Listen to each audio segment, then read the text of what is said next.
22वां घंटा। दैनिक नवीनीकरण की कुंजी। एक नई सेल्स क्लर्क ने अपनी सहेली से कहा, मैं अपने काम से नफरत करती हूँ। समस्या क्या है? टीजे सहेली ने पूछा। कंपनी मेरे साथ बच्चों जैसा व्यवहार करती है, उसने कहा। वे लोग मुझे बताते हैं कि मुझे क्या पहनना चाहिए, क्या बोलना चाहिए, मैं कब लंच कर सकती हूँ, यहाँ तक कि कब बाथरूम जा सकती हूँ। जब मैं इसके बारे में सोचती हूँ तो सुबह बिस्तर छोड़ने का मन ही नहीं करता। वह सेल्स क्लर्क अकेली नहीं है। अनगिनत लोग ऐसी नौकरियां कर रहे हैं जिन्हें उन्होंने उत्साह से नहीं चुना।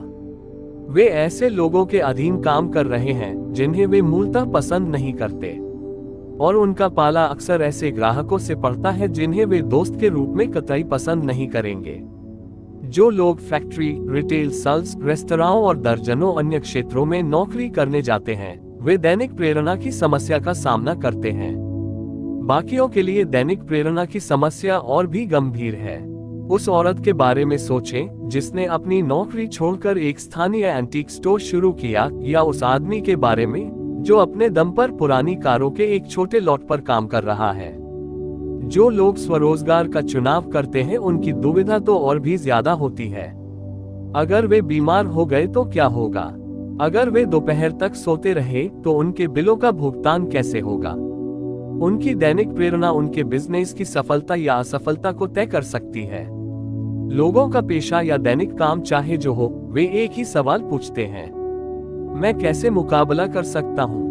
मैं एक और दिन का सामना करने की शक्ति कहां से प्राप्त कर सकता हूं? आपका मिशन स्टेटमेंट। दैनिक नवीनीकरण की कुंजी व्यक्ति के लिए भी वही है जो किसी बड़ी कंपनी के लिए है।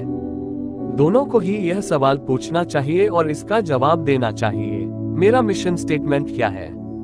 क्या आपने कभी अपने जीवन के उद्देश्य और कार्यों को शब्दों में उतारने का समय निकाला है? जब आप ऐसा करेंगे तो आपको एहसास होने लगेगा कि आपकी दैनिक जिम्मेदारियां आपकी ज्यादा बड़ी योजना में किस तरह फिट होती हैं। आपके व्यक्तिगत मिशन स्टेटमेंट में इस तरह के कथन शामिल हो सकते। 1. मैं अपने परिवार को बिजनेस से ऊपर रखूंगा। 2. मैं कभी अपनी नैतिकता से समझौता नहीं करूंगा। 3. मैं इस साल एक नई योग्यता विकसित करूंगा। 4. मैं अपने तात्कालिक कामों पर ध्यान केंद्रित करूंगा। 5. मैं निर्णय लेने से पहले हमेशा ईश्वर की इच्छा जानने का प्रयास करूंगा। सकारात्मक चीजें तभी होंगी जब आप स्पष्ट रूप से एकाग्रचित हों। लेखक एल्बर्ट हबार्ड ने स्पेनिश अमेरिकन युद्ध के दौरान की एक घटना की कहानी सुनाई है। राष्ट्रपति के लिए विद्रोही मुखिया तक एक संदेश पहुंचाना अनिवार्य था। उस मुखिया का नाम गार्शिया था और वह क्यूबा के पहाड़ों में कहीं पर था जहां युद्ध चल रहा था, लेकिन चिट्ठी या तार के माध्यम से उससे संपर्क संभव नहीं था। किसी ने बताया, रोवन नामक आदमी गार्शिया को खोज सकता है। इस काम के लिए उससे बेहतर और कोई नहीं है। उद्धरण चिन्ह। रोवन ने बेझिझक पत्र ले लिया। उसने इसे सील करके चमड़े के एक पाउच में रखा और अपने सीने के ऊपर बांध लिया। वह रात के अंधेरे में क्यूबा के तट पर उतरा और उसने पहाड़ों के बीच अपना रास्ता खोजा। काफी मुश्किलों के बाद आखिर उसकी मुलाकात गार्शिया से हो गई। उसने उसे पत्र थमाया, मुड़ा और घर लौट आया। हबार्ड की अ लेटर हु गार्शिया नामक पुस्तक में इस कहानी का वर्णन है।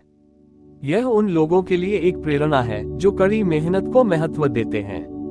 रोवन ने यह नहीं पूछा, मुझे ठीक ठीक बताएं वह कहां पर है। उसने यह नहीं कहा, मुझे शक है कि मैं ये काम कर सकता हूं। उसने कोई शिकायत या नानुकुर नहीं की। उसे एक काम सौंपा गया था और उसने वह काम कर दिया। आप कोई काम क्यों नहीं कर सकते, इसके बारे में दर्जनों बहाने बनाने के बजाय रोवन के बारे में सोचें। चाहे आपका काम जो भी हो, उसे पूरा करने का संकल्प करें। जब आपको स्पष्ट मालूम होता है कि आप कहां जा रहे हैं, तो आप दैनिक व्यवधानों के बारे में न्यूनतम चिंता करते हैं। आप अपनी परिस्थितियों के लिए मौसम, दोस्तों, अर्थव्यवस्था या दूसरी चीजों को दोष देना बंद कर देते हैं। आप नेपोलियन बोनापार्ट के शब्दों को भी दोहरा सकते हैं, परिस्थितियां क्या होती हैं? परिस्थितियां तो मैं खुद बनाता हूं। स्वामित्व ले। जो लोग मदद के लिए सिर्फ बाहरी स्रोतों की ओर देखते हैं, उन्हें निराशा ही हाथ लगती है। किसी प्रेरक लेखक के शब्दों को पढ़ना बहुत मूल्यवान है और किसी आध्यात्मिक लीडर या प्रेरक वक्ता की चुनौती भी फायदेमंद है। लेकिन जब कोई अवधारणा, उद्देश्य या सपना आपका बन जाता है, सिर्फ तभी आपके जीवन में बुनियादी परिवर्तन आ सकता है। जब आप सपने के स्वामी बन जाते हैं तो यह एक प्रेरक शक्ति बन जाता है और आपको हर दिन बिस्तर से कूदकर उठने के लिए प्रेरित करता है। दूसरी तरफ ऐसे लोग होते हैं जिन्हें यकीन होता है कि उनके सामने की बाधाएं युद्ध के मैदान की बारूदी सुरंगों जैसी हैं। उनका निष्कर्ष गलत है। जिन समस्याओं का वे सामना करते हैं वे हमेशा उन शत्रुओं की तरह नहीं होती हैं जो घात लगाकर हमला करने का इंतजार कर रहे हों। इसके बजाय समस्याएं तो अक्सर भीतर की तरफ होती हैं, उनके नजरियों और अपेक्षाओं में। बाहर कोई तनाव या डिप्रेशन नहीं है, अंधेरे में छिपकर कोई हमला करने की ताक में नहीं खड़ा है। कुछ लोगों की बातों से लगता है जैसे डर हर हवाई जहाज में रहता हो और उनके हवाई जहाज पर चढ़ते ही फौरन उन्हें जकड़ लेगा। ऐसा नहीं होता। डर जंबो जेट में नहीं रहता है। ये तो आपकी अनुभूति का मामला है। सुंदरता, खुशी या सफलता के बारे में क्या ख्याल है, ये भी बाहरी जगत में नहीं बल्कि देखने वाले की नजर में होती हैं। ये दिल और आत्मा में होती हैं। जैसा एरिक हॉफर ने कहा था, जब लोग ऊब महसूस करते हैं तो वे मूलतः खुद से ऊबे होते हैं। आप अपने काम के बारे में कैसा महसूस करते हैं, ये पूरी तरह से इस बात पर निर्भर करता है कि आपका इसके प्रति नजरिया कैसा है। जो सेल्स क्लर्क अपने काम को लादा हुआ अनुशासन या जबरन मेहनत मानती है, वह हमेशा निराशा की अवस्था में जीती है। जिस पल वह ये देखने लगती है कि उसका काम किस तरह उसकी शारीरिक जरूरतों को पूरा करने, उसकी योग्यताओं का विकास करने और लोगों की सेवा करने में महत्वपूर्ण भूमिका निभाता है, उसी पल उसका नजरिया पूरी तरह बदल सकता है। The sky is the limit के लेखक वेन डाय कहते हैं, विचार ही सब कुछ है। बहरहाल, विचार को वास्तविकता में बदलने के लिए 3 चरणों की प्रक्रिया की जरूरत होती है। सबसे पहले हम ज्ञान से साक्षात्कार करते हैं, फिर ज्ञान विचारों को उत्प्रेरित करता है, अंत में हमारे विचार मूर्त रूप धारण करके वस्तुएं बन जाते हैं। हमारे विचार कितने सच्चे हैं? जो लोग दिमाग के पैटर्न्स का अध्ययन करते हैं वे बताते हैं कि जो है वह बस है, लेकिन जब हम उस पर ध्यान देते हैं तो वह कई गुना बढ़ता है और विकास करता है। इसी तरह से हम जिसका प्रतिरोध करते हैं वह बना रहता है। जब हम किसी समस्या को अपने जीवन से काटकर उसका समूल विनाश करने की कोशिश करते हैं तो हमें ये याद रखना चाहिए कि किसी पेड़ की छटाई करने पर क्या होता है, फूल या फल का आकार बढ़ जाता है। सबसे महत्वपूर्ण यह है कि आप अपने वैचारिक जीवन का स्वामित्व और व्यक्तिगत नियंत्रण अपने हाथ में लें। प्रार्थना और ध्यान, गहरे आंतरिक मनन से आत्म नवीनीकरण की प्रक्रिया काफी बढ़ सकती है। इसलिए यह जरूरी है कि आप हर दिन कुछ समय अलग निकाल कर रखें जिसमें आप एकांत में अपने विचारों पर ध्यान केंद्रित कर सकें। मस्तिष्क में बहुत सारे आवेग आते हैं, अतः कई बार मस्तिष्क को केंद्रित करना जरूरी हो जाता है। इसके लिए हमें अपनी मानसिक योग्यता को निश्चित तरीके से किसी निर्धारित लक्ष्य पर निर्देशित करना होगा और अपने उद्देश्य पर एकाग्र होना होगा। हमारे जटिल और हड़बड़ी वाले समाज में प्रार्थना और ध्यान एकाग्रता के प्रभावी साधन साबित हुए हैं। प्रार्थना में ईश्वर से अपनी चिंताओं के बारे में बात करना और ध्यान में उसके जवाब सुनना व्यक्तिगत नवीनीकरण के महत्वपूर्ण कदम हैं। ईसा मसीह अपनी मिनिस्ट्री शुरू करने से पहले 40 दिन अकेले रेगिस्तान में रहे। मैथ्यू 4:11। 12 शिष्य चुनने से पहले उन्होंने पूरी रात पहाड़ियों में अकेले गुजारी। ल्यूक 6:12। क्रॉस से एक रात पहले उन्होंने गार्डन ऑफ गेथसेमने की शांति को चुना। मैथ्यू 26:36-46। सेलिब्रेशन ऑफ डिसिप्लिन के लेखक रिचर्ड फॉस्टर ध्यान को आदर्श ईसाई अनुशासन कहते हैं। भजनकार ने कहा था, वह व्यक्ति धन्य है जिसका आनंद ईश्वर के नियम में है और वह उसके नियम पर दिन रात मनन करता है। भजन 1:1। तो अपने दिमाग को शांत करने या दुनिया से खुद को विरक्त करने के लिए चिंतन मनन में दाखिल होने से पहले आपका उद्देश्य कुछ ज्यादा होना चाहिए। नवीनीकरण की प्रक्रिया में ईश्वर पर निर्भर होना और उसकी रचनात्मकता से प्रेरित होना शामिल है। ऐसे विचारों को अपने दिमाग में भरना ज्यादा बेहतर है जो आपके मिशन को आगे बढ़ाएं, ऐसे विचार जो आपको रोमांचित संभावनाओं से जोड़े। एकांत महत्वपूर्ण है, लेकिन इसके बाद कर्म भी होना चाहिए, तभी हम उसके मूर्त लाभ देख पाएंगे। इस पर अमल किए बिना नवीनीकरण तो वैसा ही है जैसा किसी का जन्मदिन याद रखना लेकिन कार्ड न भेजना। नन्ही चिड़िया अपनी माँ को उड़ते देख सकती है और उड़ने के बारे में सोच भी सकती है, लेकिन जब वह घोंसले से बाहर निकलेगी और अपने पंख फैलाएगी तभी उसे उड़ने का अनुभव हो पाएगा।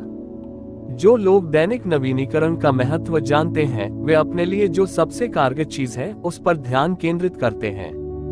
फिलाडेल्फिया में कॉमर्शियल रियल एस्टेट बेचने वाली एक महिला ने कहा था, हर सुबह काम पर जाने से पहले मैं एक पल के लिए उस बड़े सौदे को याद करती हूँ जिसे मैंने सफलतापूर्वक किया था।